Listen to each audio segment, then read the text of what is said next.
All right, joining us now is Texas Senator Ted Cruz is with us. Senator, welcome to the program. What is your reaction? What message does this send to all of America's enemies about taking Americans?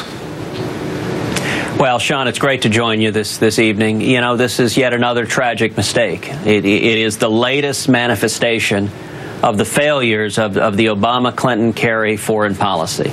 After 6 years, we've seen a pattern now where our friends and allies, they no longer trust us, and our enemies, they no longer fear us.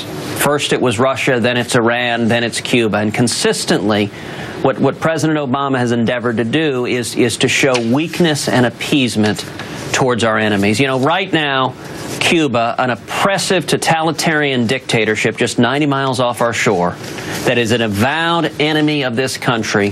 The Cuban regime was struggling. It is dependent on Venezuela, which is hurting because of plummeting oil prices. And right when the regime is struggling, President Obama stepped in to throw an economic lifeline. And I think that presents a serious danger to our national security interests. So, and at a time where we know that they were trying to give weaponry to North Korea not that long ago, so it's also a state sponsor of terror, is it not? Absolutely. Yeah. They have manifest hostility to America. That they are close allies with North Korea, with Venezuela, with Iran. As you note, they're arms trading with North Korea.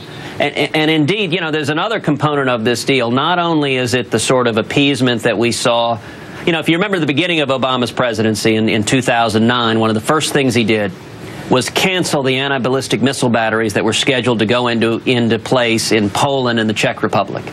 He did that in an effort to appease Putin. And we've seen that appeasement didn't work as Putin has now invaded Ukraine, a sovereign nation. And the weaker the president appears, the more bellicose and aggressive Putin is. Likewise in Iran. This Iran deal being negotiated, Iran was struggling under sanctions. They were on the point of collapse. And Obama, just like he's doing with Cuba, stepped in with a lifeline, relaxed sanctions, and is in the process of trying to negotiate a very, very bad deal. And here, likewise, with Cuba, not only is he throwing the oppressive dictators, the Castro brothers, a lifeline, but he's also doing something reminiscent of the Bo Bergdahl deal, where for Sergeant Bergdahl, he released 5 senior Taliban terrorists. In this instance, he's releasing 3 Cuban spies who were responsible for the murder of 4 American citizens for spying on U.S. military installations, including the Southern Command. And it's just it's dangerous and it's misguided. And a convicted murderer. I asked Senator Rubio this earlier tonight.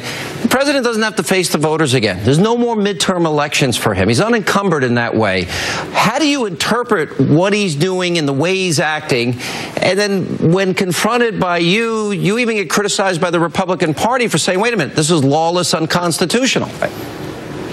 Look, Sean, you are exactly right. The president's reaction, especially to this last election in November, is that he's angry and defiant. He's angry at the American people for throwing the Democrats out of power, for retiring Harry Reid, and he is reacting with unilateral defiance of the voters and the American people. And I will note, and this is something you said earlier in the show, that this is also when his true beliefs come out. You know, I'm reminded of something Reagan said about the far left.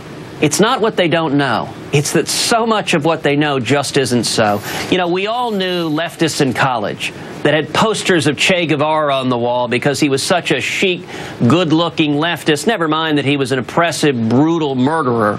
They nonetheless glorified him.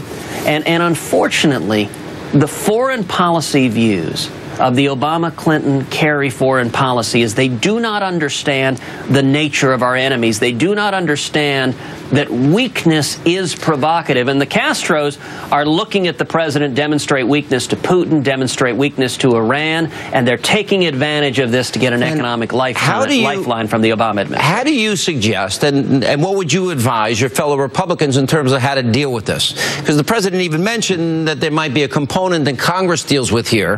What do you suggest they do? Well, I'm hopeful that we're going to see a strong and assertive Senate come January with new Republican leadership, that we're going to see Congress working to restore America's leadership in the world, leading from behind, the signature of President Obama's foreign policy is a disaster. It doesn't work. And I'm hopeful that we will have real scrutiny to how this is undermining national security. You know, Sean, it was disturbing watching President Obama address this, where he talked about, for example, the Bay of Pigs invasion, but made not a single reference to the Cuban Missile Crisis, one of the greatest national security threats to our country. And instead, he followed the pattern, as did John Kerry, of just blaming America first. They have being it a colonialist backwards. Nation. Yeah. Last question. It's a political one. There was the announcement of Jeb Bush. A lot of speculation you might get in this presidential race. Where are you in that process? When will you decide? Do you know? Well, look, I think these decisions will all be made in the next several months, in the first half of next year. And I think Jeb Bush, I think he's a good man. I think he did a good job as governor in Florida.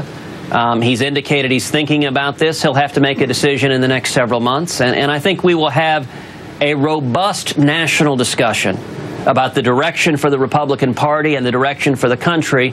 You know, Sean, you and I have talked about before that I believe the only way we win in 2016 is if we follow Reagan's admonition, if we paint in bold colors and not pale pastels, that if we continue to run to the mushy middle, that the same voters who stayed home in 2008 and 2012 will stay home again, and we will not win. We've got to make this next election a choice. And what I would encourage anyone thinking about running is stand up and lead. Stand up and make the case that the Obama economy is a disaster, that Obamacare is a train wreck, that we got to defend our constitutional rights, that we got to stand up to lawlessness, that we need to restore America's leadership in the world. And nothing would make me happier, Sean, if in 6 months or a year we had a half dozen senators, governors standing arm in arm, united, leading and saying there is a better way. We can get back to the principles this country was built on.